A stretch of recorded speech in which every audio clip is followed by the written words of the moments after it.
Alejandro Rivas volvió 30 minutos antes a casa.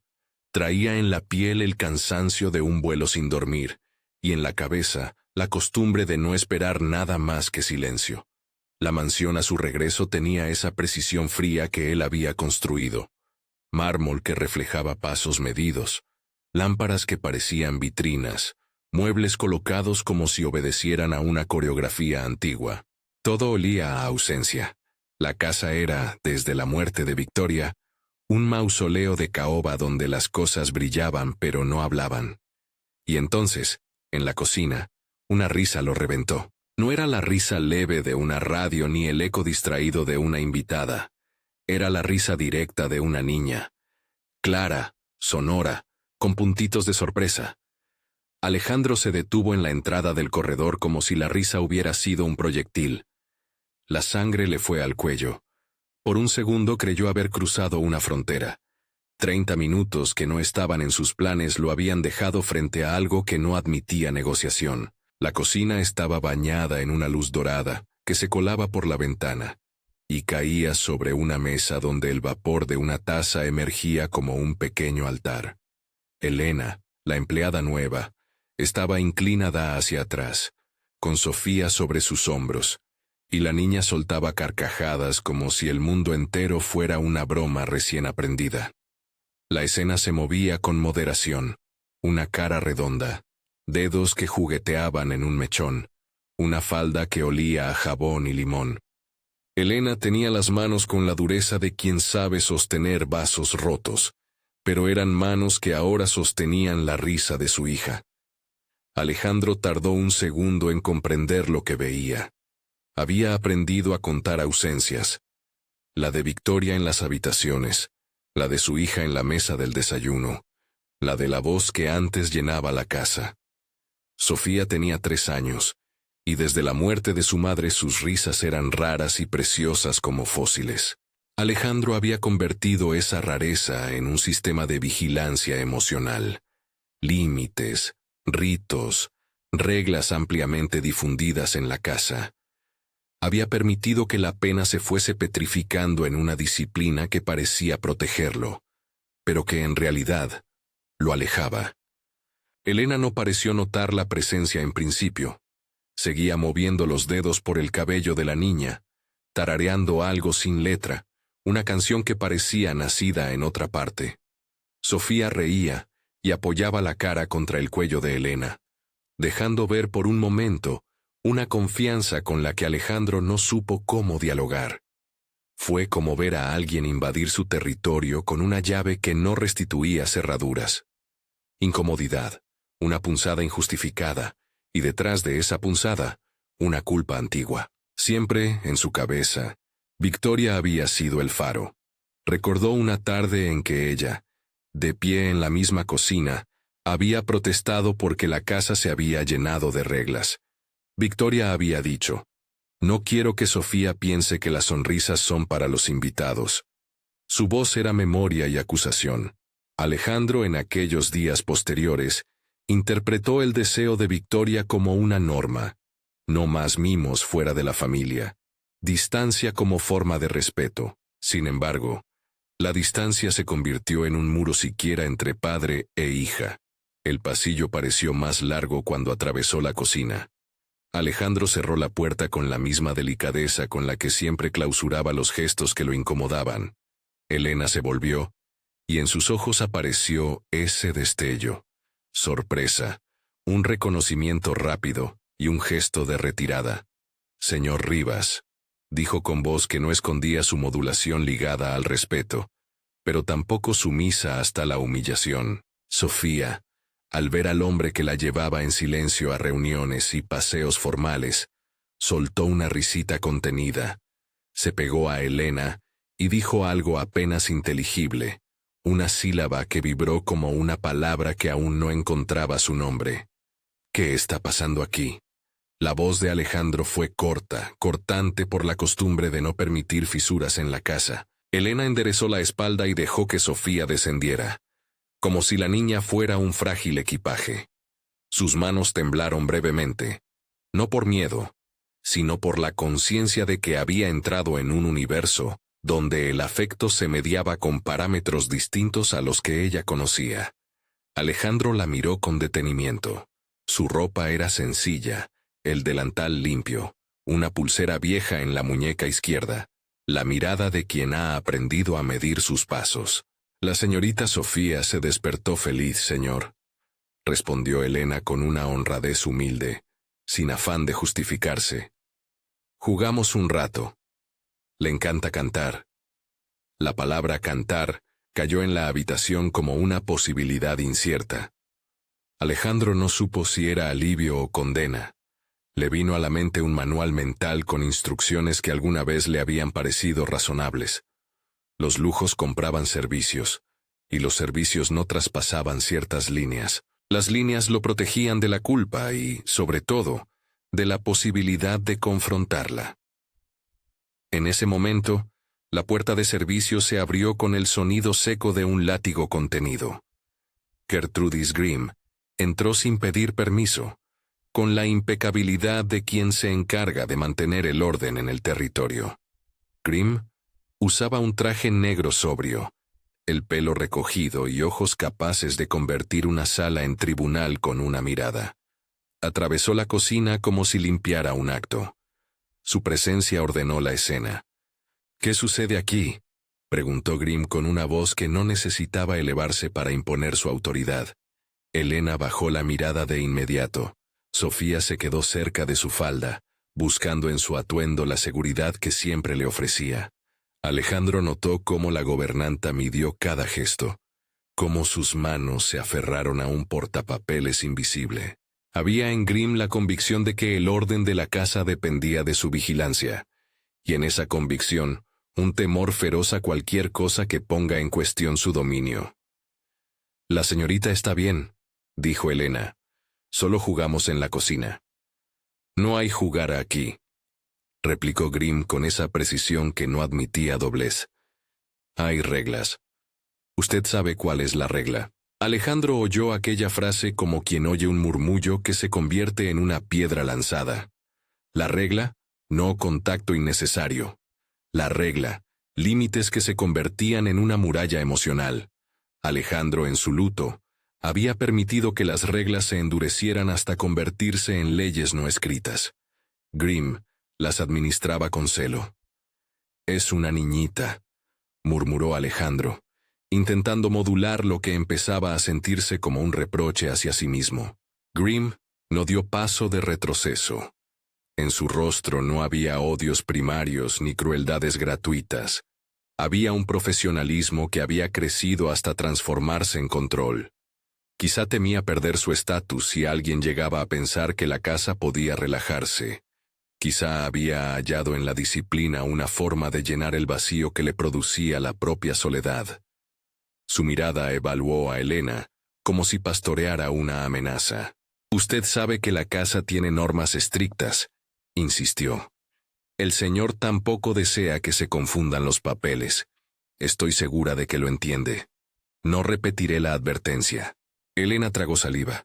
Sus ojos buscaron a Sofía y, por un instante, Alejandro vio cómo la mujer luchaba por sostener la dignidad con la que se cuidaba cada día.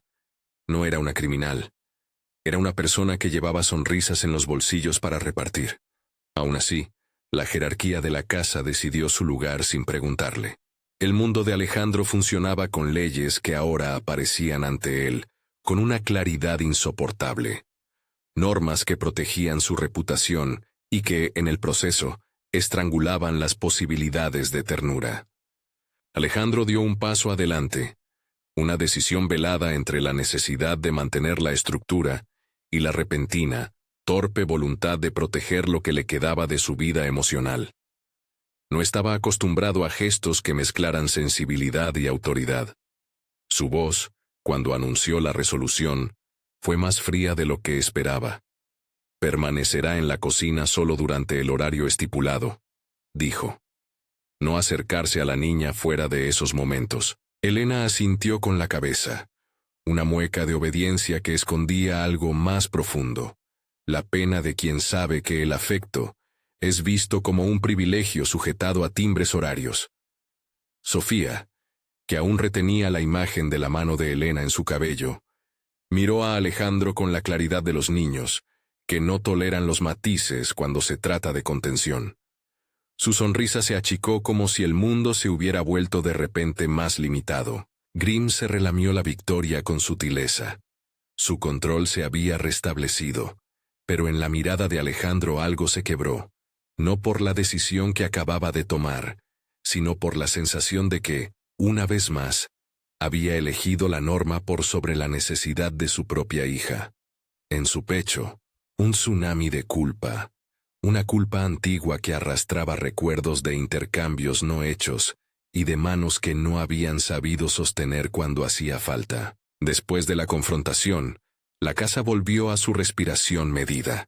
Elena se quedó en la cocina, sus movimientos más tranquilos pero contenidos como si el corazón necesitara economizar energía. Sofía se acercó a ella, dejó una mano en su falda y volvió a tararear, una costumbre inventada entre ambas para llenar ciertos silencios. Alejandro atravesó el corredor hacia su despacho, pero no sin antes mirar de reojo esa escena que acababa de desarmarlo. La risa, que había irrumpido como una bomba de luz, ahora parecía una ofrenda rota pendiente de recogerse. En el despacho, Alejandro se permitió un respiro que fue más una maniobra para sostener el temblor que le recorría.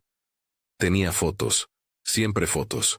Victoria en un vestido blanco apoyada en la baranda del jardín, Sofía de meses con las manos en la teta, instantes pulidos como obras de museo familiar. Puso la mano sobre una de las imágenes, y la textura del papel le devolvió un recuerdo en colores dirigidos. Una tarde de lluvia, Victoria riendo con una toalla en la cocina, pidiéndole que no hiciera de cada gesto un protocolo. Fue un deseo, murmuró Alejandro sin saber a quién le hablaba. Sus dedos llegaron a la pantalla del ordenador con la intención de replegarse en algo que tuviera forma. Protocolos, cuentas, listas de empleados. Durante años había diseñado su vida para que todo encajara en la perfección administrada. Pero la perfección no consuela, pensó, apenas consciente de lo obvio. Consuela el calor que se cuela por las rendijas. Y un calor había entrado en la casa sin pedir permiso. Una risa. Desde la mirada de Elena, la mañana había sido un milagro pequeño. Ella había llegado temprano. En su barrio el día arrancaba con el ruido de los mercados y el olor a café que no sabía a salones dorados. En la bolsa que llevaba había un pan pequeño para su madre y una foto arrugada de su hermana menor. Elena era de historias que no nombraba, de una infancia que no buscaba remendar en grandes gestos. Había aprendido que su trabajo no era su propia vida, sino la posibilidad de sostener la vida de otros. Al tomar a Sofía y hacerla reír, no pensaba en reglas ni en castigos. Simplemente le devolvía una porción de calor que a la niña le pertenecía. Después de la advertencia de Grimm, Elena volvió a sus quehaceres con la cara fría y las manos calientes. A sus ojos, la distancia impuesta era una herida silenciosa. Sabía que su presencia significaba algo irreparable en la casa. No era la primera vez que un gesto sencillo causaba revuelo en hogares donde el afecto estaba legislado. Pero Elena no buscaba confrontación. Buscaba, a su manera, sostén. Antes de que terminara la mañana, abrió la bolsa donde guardaba el pan para su madre y anotó mentalmente una lista de prioridades. Medicinas, ropa limpia, trabajo mantenido. Su mundo era pequeño y preciso y, aún así, le cabía en un gesto de ternura. En un momento aislado, mientras Elena fregaba una olla, Sofía se acercó y, con la gravedad que solo los niños poseen ante lo prohibido, le hizo un dibujo en la mano con un marcador prestado. Una casa con un sol y dos figuras que se tomaban de la mano. Elena miró el dibujo como quien contempla un testamento y sintió en la boca el sabor del deber. Guardó el dibujo en su bolsillo, cerca del corazón, como quien ahora mismo acopia pruebas para tiempos difíciles. Al volver al despacho, Alejandro se dejó caer en la silla y encendió la pantalla. No fue una decisión planificada, fue una necesidad emergente. la antigua compulsión por controlar que se enciende cuando el mundo se siente caótico.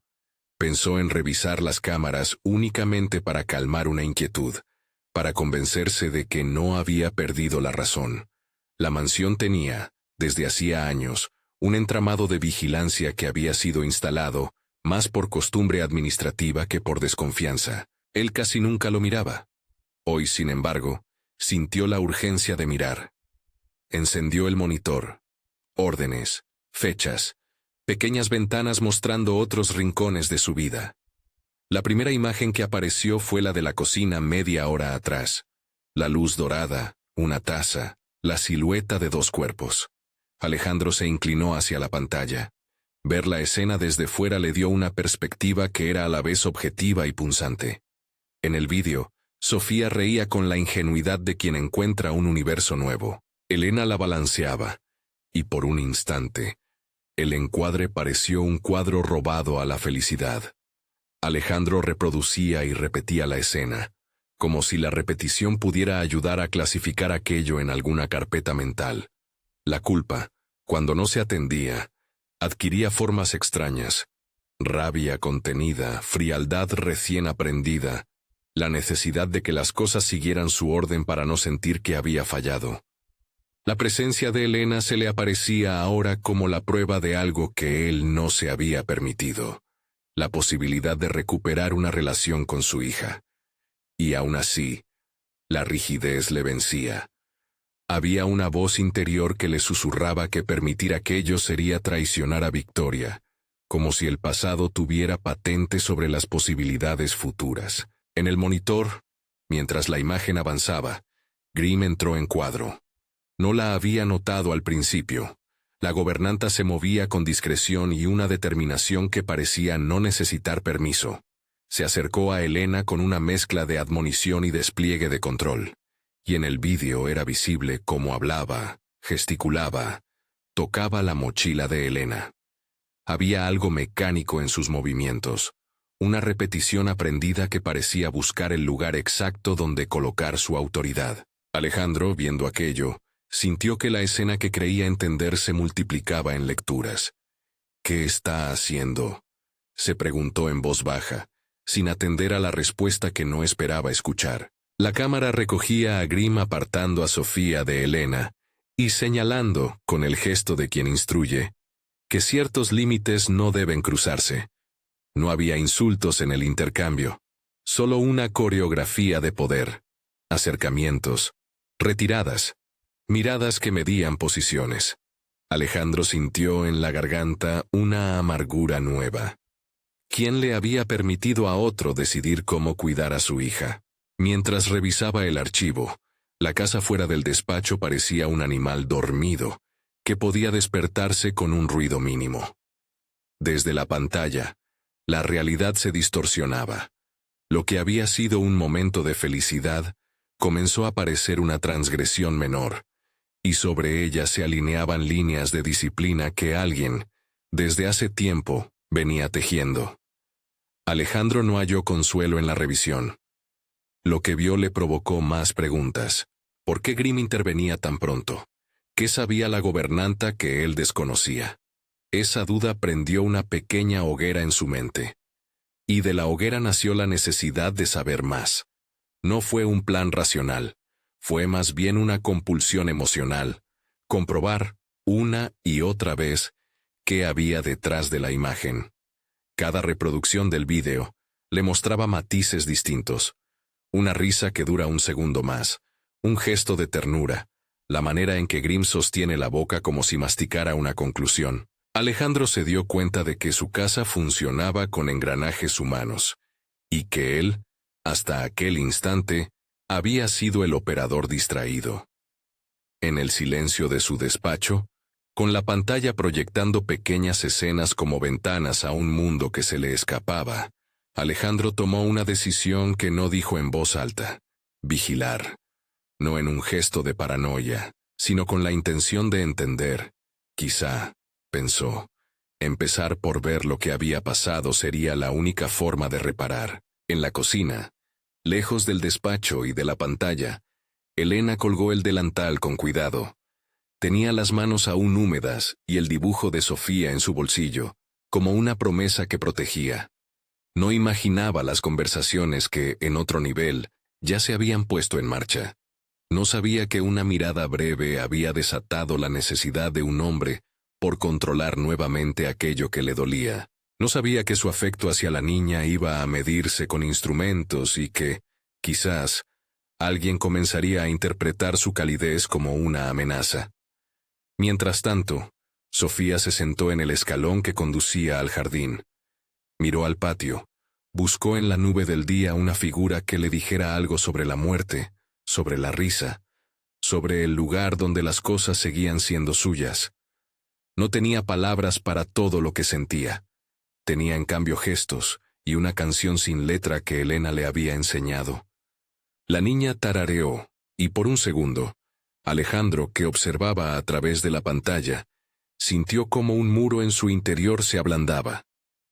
Era un peligro que le daba miedo, la posibilidad de que lo que necesitaba su hija no fuera un protocolo sino una mano que la tomara sin cálculos. En lo más íntimo de su sentido del deber, Alejandro supo que algo debía cambiar, pero la palabra cambio pesaba. En la casa todo cambio se pagaba con rituales y sanciones. El mundo que Grimm defendía tenía una historia de estabilidad que ella administraba. Y la sombra de esa estabilidad pretendía, ahora, cercar las posibilidades de la ternura. Cuando la tarde empezó a acomodarse en sombras largas, Alejandro dejó el despacho con la sensación de que la jornada había presentado ya suficientes preguntas por responder. Tenía en la cabeza la imagen de la risa, el movimiento de los dedos de Elena en el cabello de la niña, la firmeza de Grimm. Se convenció de que debía hablar con la gobernanta más tarde, con la intención de poner límites más claros y al mismo tiempo de entender la raíz de su rigidez. Pero mientras pensaba en medidas, en protocolos y en palabras, un sentimiento no quiso despegarse. La urgencia de recuperar aquello que Victoria había protegido y que, sin embargo, ahora él sentía que podía salvar por pura voluntad.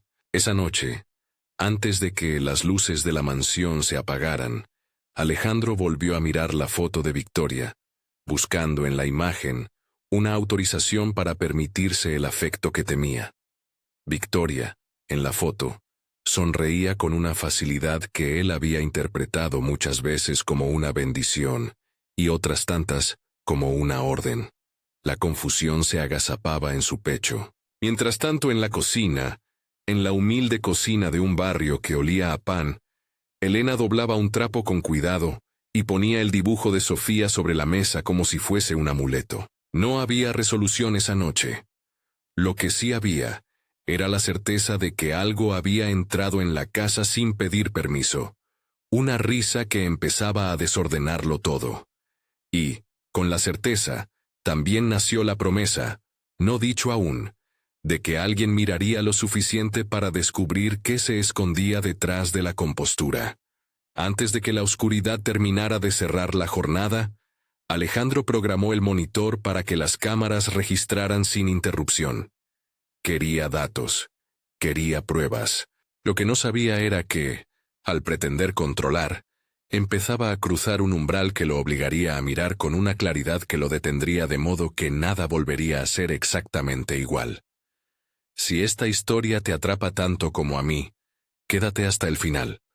Suscríbete para seguir con el desenlace y entender hasta dónde puede llegar la verdad cuando la luz fría de una cámara se posa sobre lo que hemos escondido.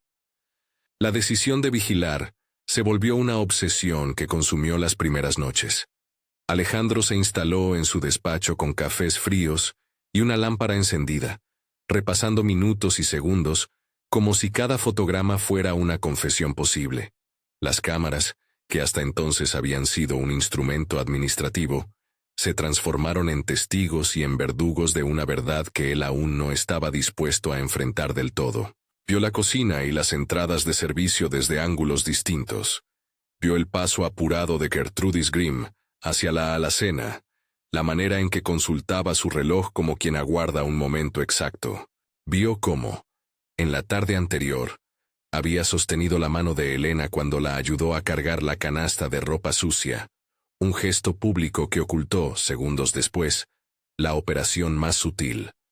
Una mano que buscó en la bolsa de la empleada, la comprobación casi profesional, y la devolución de un objeto invisible a la cámara que, no obstante, registró la inclinación y el roce. Alejandro avanzó y retrocedió la imagen hasta que el gesto se volvió un latido que podía leer. La duda se volvió herramienta. No aún convicción, pero sí el combustible que lo llevó a ordenar más.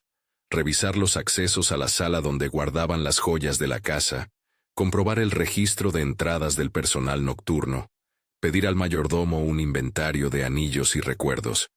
Cada nombre, cada hora, cada pasaje minúsculo tejía una tela que, poco a poco, iba dejando al descubierto hilos que Grimm no había previsto. Mientras Alejandro se hundía en ese trabajo solitario, la vida continuó fuera del despacho con la misma teatralidad que toda mansión sabe producir.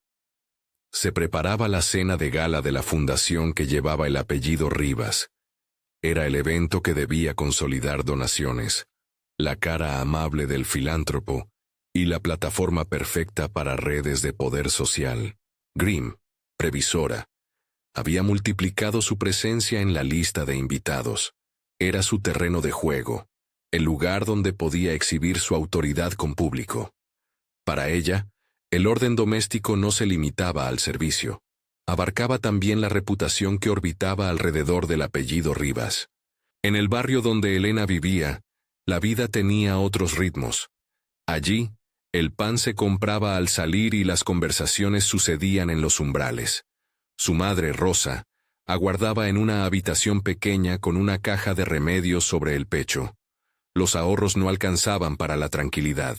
Elena, que cada mañana devolvía su energía en la mansión, era para Rosa el latido cotidiano, su alegría por una llamada, su preocupación por la salud y esas efusiones de cariño que llevaba literalmente en los bolsillos. Antes de salir hacia la gala, cuando nadie sospechaba lo que estaría por venir, Elena dobló la blusa con cuidado y guardó el dibujo de Sofía en el bolsillo interior.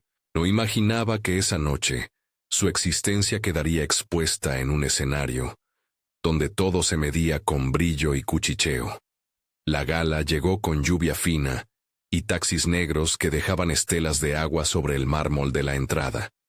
Las lámparas del salón parecían cajas de luz suspendidas. Los invitados sonreían y sus copas brillaban como si compitieran con el cristal.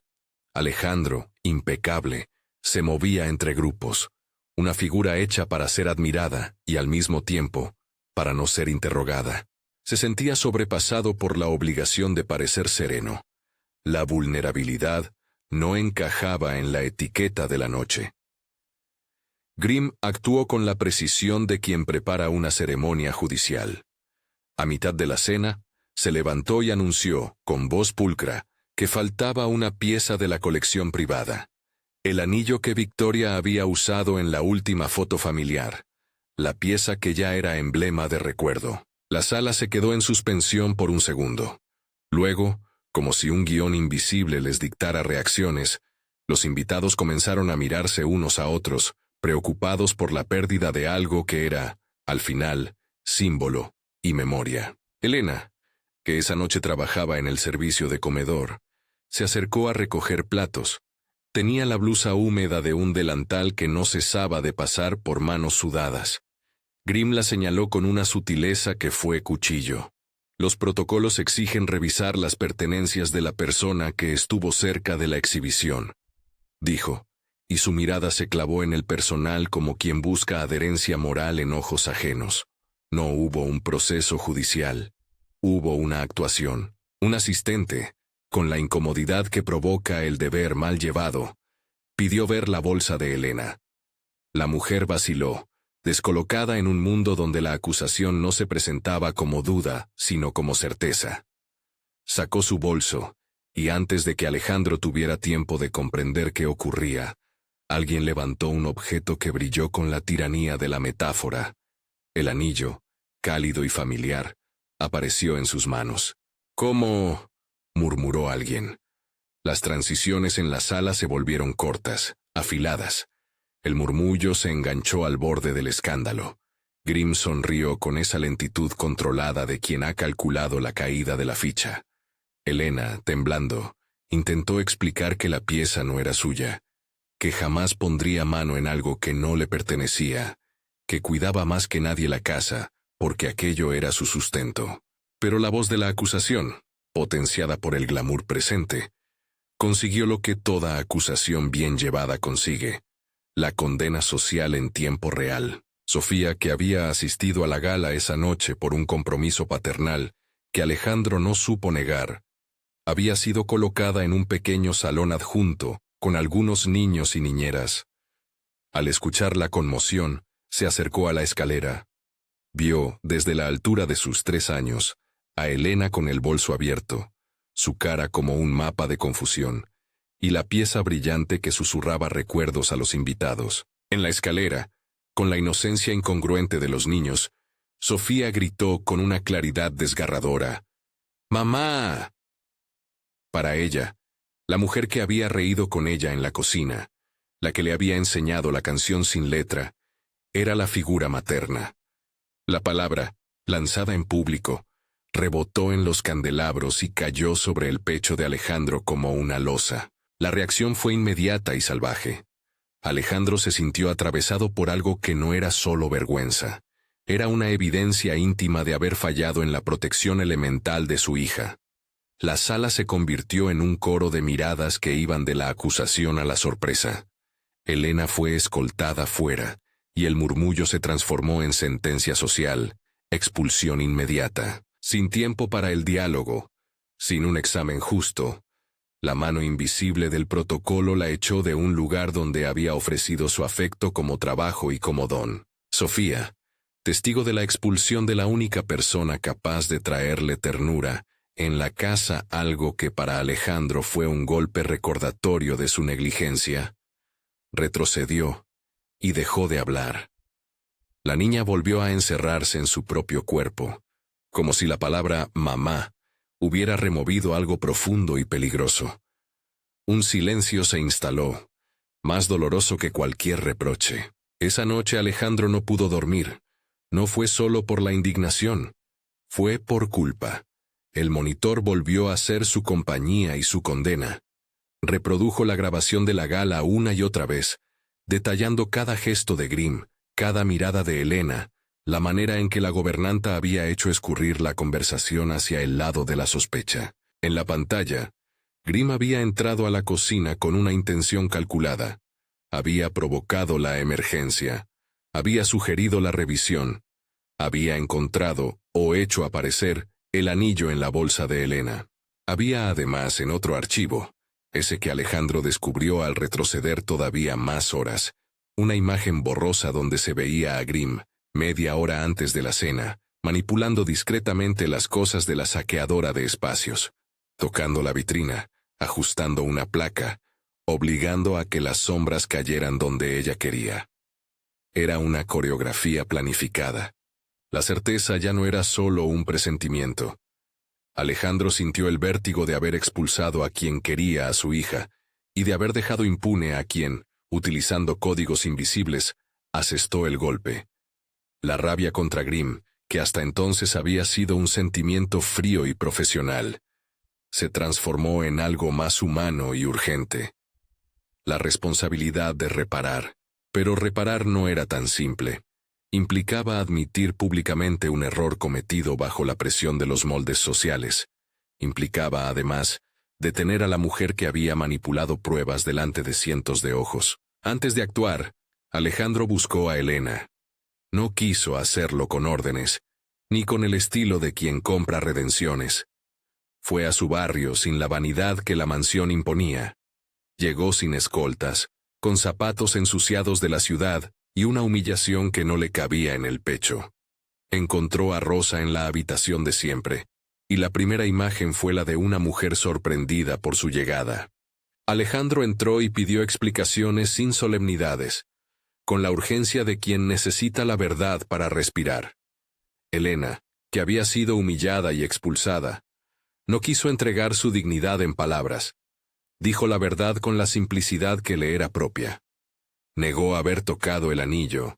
Explicó que lo que más deseaba era cuidar a Sofía, que había pasado su vida sosteniendo fragmentos ajenos, y que ahora esos fragmentos la acusaban. Alejandro la miró, no como patrón, sino como un hombre que por primera vez veía la fragilidad del acto de cuidar.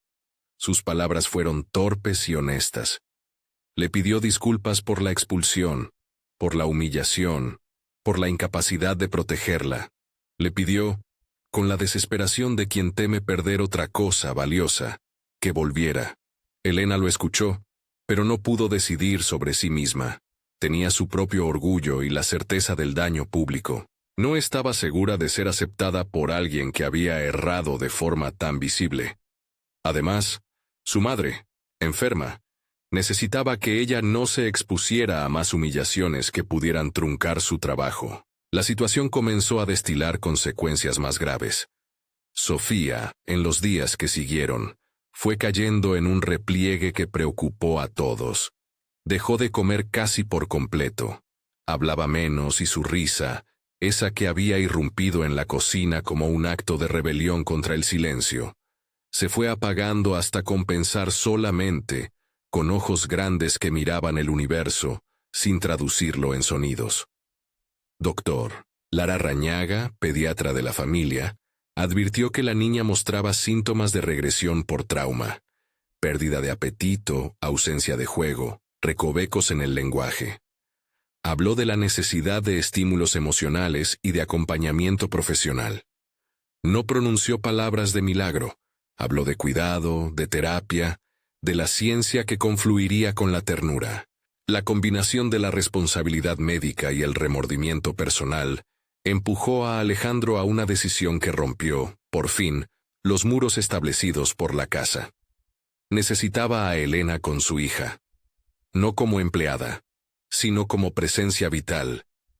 Llevó a cabo lo que su orgullo había negado antes. Llamó a Elena, la buscó en su barrio y la arrastró, con la vergüenza que ahora lo definía, hacia el hospital. No fue un acto triunfal, fue una súplica en voz baja, en la que Alejandro pedía perdón y compañía. La UCI pediátrica olía a antiséptico y a cansancio de familias. La habitación donde Sofía yacía tenía luces blancas que parecían enfermeras por sí mismas, monitores, pitidos, y la fragilidad palpable de una criatura de 3 años que parecía haberse hecho pequeña como una mariposa atrapada. Elena, al entrar, se movió como si conociera cada centímetro de ese territorio. Tomó la mano de Sofía con la naturalidad de quien sabe reconocer la anatomía de una psique rota. Cantó la canción sin letra que le había enseñado en la cocina. La melodía flotó como un hilo que, aunque fino, mantenía tejido. La reacción no fue instantánea ni dramática en sentido milagroso. Fue un proceso donde la presencia de Elena se convirtió en un estímulo que el equipo médico, la sedación, la nutrición y el tiempo tomaron como aliados. La propia doctor Lara Rañaga observó con cautela pero con esperanza que los signos vitales de la niña respondían a la calma que producía la voz conocida. La tensión arterial se estabilizó, la respiración ganó ritmos menos angustiantes y las pupilas se abrieron a la familiaridad. Alejandro, testigo de ello, comprendió que el cuidado humano no es una fórmula mágica, pero sí un agente que facilita la recuperación cuando se combina con técnicas adecuadas. Fue una escena de piel y tecnicismo, el abrazo de Elena funcionando como puente hacia la vida, la medicación como sostén, el trabajo conjunto como verdadero motor. Mientras Sofía mejoraba, aunque aún frágil, Alejandro no dejó la investigación de lado. Reunió las horas de CCTV como pruebas y llevó a un abogado, un hombre pragmático que comprendía que la mansión era un escenario donde la reputación se traducía en dinero y en poder. Las imágenes que documentaban los gestos de Grimm no fue una venganza, fue una tarea de justicia. Alejandro sabía que enfrentar a Grimm implicaba un costo humano y social. Era confrontar a quien había administrado la casa con mano férrea durante años. Pero también era la necesidad de restituir a Elena y de asegurar que nadie pudiera usar la apariencia de orden para ocultar abuso. La confrontación fue administrada con frialdad legal. Grimm, al verse acusada, intentó defenderse con la misma corrección con la que aplicaba las reglas. Sostuvo que había procedimientos que cumplir, que la aparición del anillo en la bolsa de Elena había sido un hecho comprobado por testigos y que la casa había actuado en consecuencia. Alejandro presentó las grabaciones que mostraban las manipulaciones previas, los desplazamientos calculados, la coordinación con el asistente que pidió revisar la bolsa. Había también, en la evidencia, registros que demostraban que Grimm había tenido acceso a los recintos donde se guardaban las joyas y que había manipulado las cámaras de servicio para crear el efecto deseado. La caída de Grimm no fue un escarmiento privado. Hubo una investigación policial, declaraciones, y la prensa, que había olido la historia desde la noche de la gala, no tardó en convertir el suceso en nota de portada.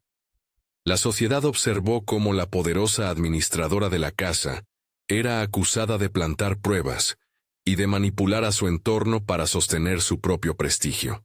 Grimm, que antes ordenaba con la calma del que nunca teme la pérdida de su reino, ahora enfrentaba cargos por abuso de autoridad y por haber promovido una lista de hechos que resultaron falsos.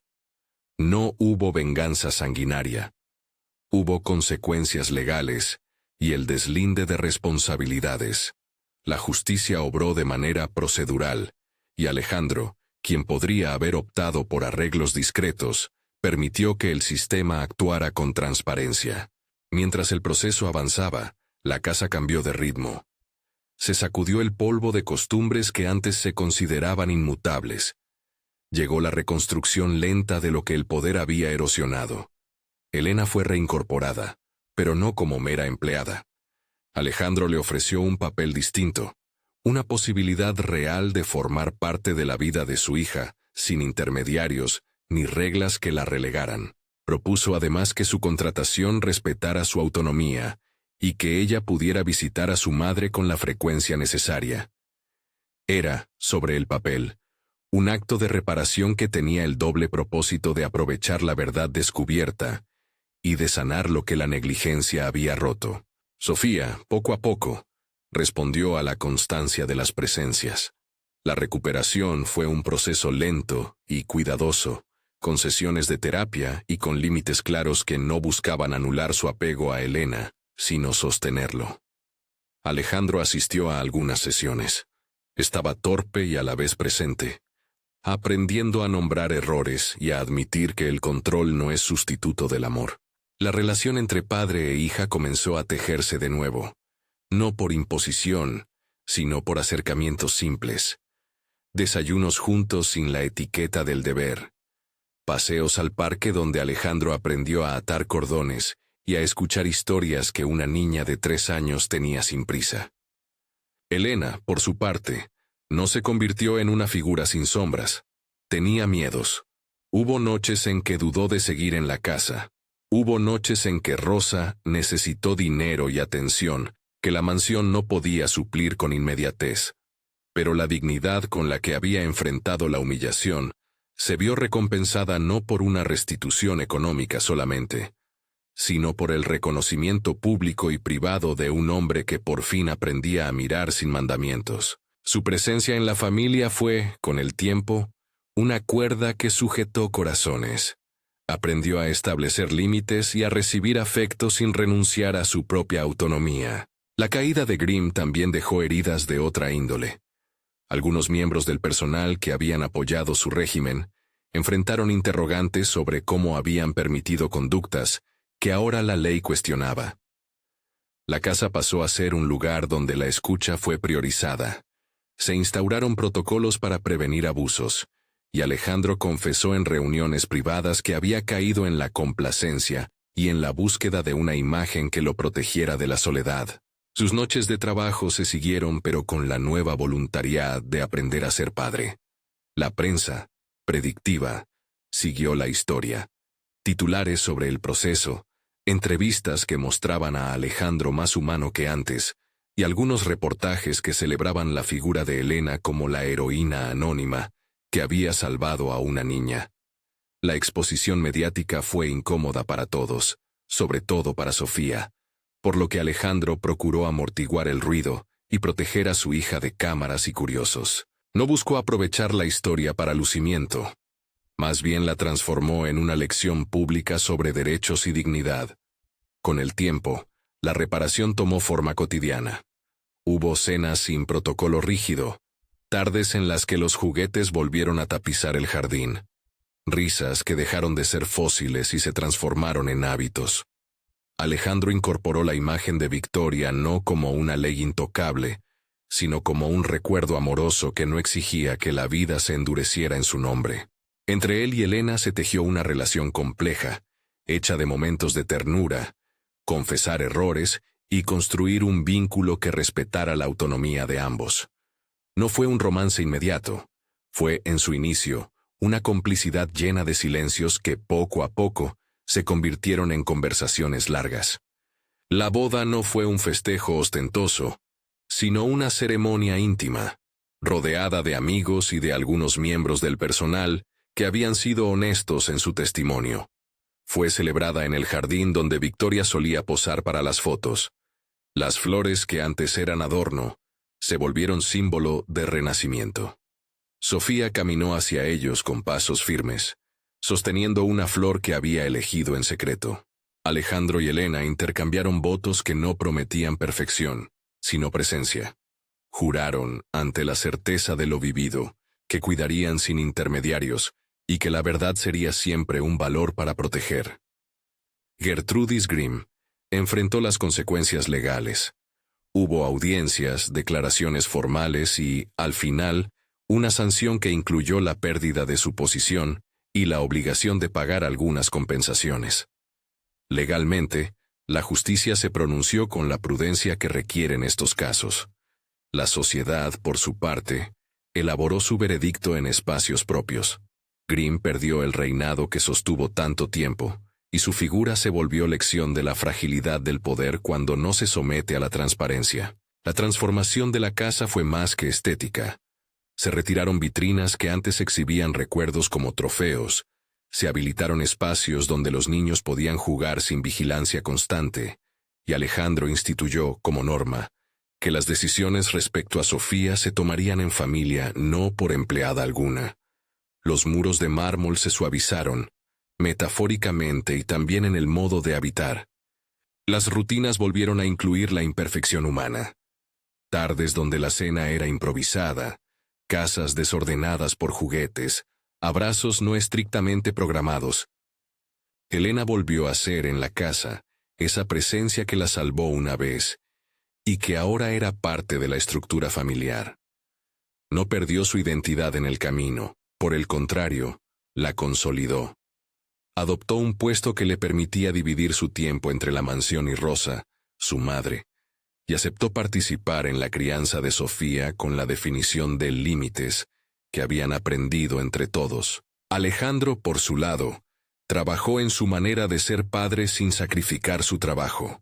Aprendió a invertir tiempo y a delegar la dirección moral de la familia a las personas que amaban a su hija primero. El proceso de sanación fue largo.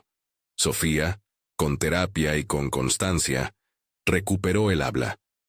Sus carcajadas volvieron a llenar la cocina como empezaron a hacerlo aquella tarde. No porque una presencia sola la salvara mágicamente, sino porque una red de cuidados, médicos, humanos, legales, se activó en su favor. Alejandro entendió que la culpa no era solamente una carga que debía arrastrar en privado, era una señal para transformar su manera de vivir y permitir que el afecto se distribuyera sin el peso del protocolo. La boda dejó una imagen pequeña y firme. Alejandro sosteniendo a Sofía en brazos por un instante, Elena con la mano entrelazada a la de ambos, y la sensación colectiva de que algo se había reparado sin convertirse en espectáculo. Las cámaras de la casa quedaron como decoración. Las cámaras de seguridad, ahora reguladas, se usaron únicamente para la protección, y no como instrumentos de juicio moral. Al final, La historia, que comenzó con una risa inesperada en la cocina, concluyó con un aprendizaje duradero: que el cuidado no se compra, que la evidencia y la verdad tienen peso frente a la apariencia, y que la redención surge cuando el poder elige escuchar en lugar de imponer. Alejandro ganó algo que no sabía que necesitaba: la posibilidad de ser completo con su hija, de rearmar su vida con alguien que no era una solución temporal, sino construcción lenta y respetuosa. En un rincón sencillo del jardín, Sofía pegó un nuevo dibujo en un tablón de anuncios: una casa con un sol, 2 figuras y una más pequeña al lado. Elena lo miró y se sintió contenida por la ternura que volvía a ser cotidiana. Alejandro lo vio también, con la mirada de quien aprendió a valorar la frecuencia de las risas por encima del silencio perfecto. Si esta historia te movió, compártela con alguien que crea en la fuerza de la verdad y en la importancia del cuidado humano. Suscríbete para seguir viajando por relatos que recuerdan que, al final, las manos que sostienen valen más que las vitrinas que exhiben recuerdos.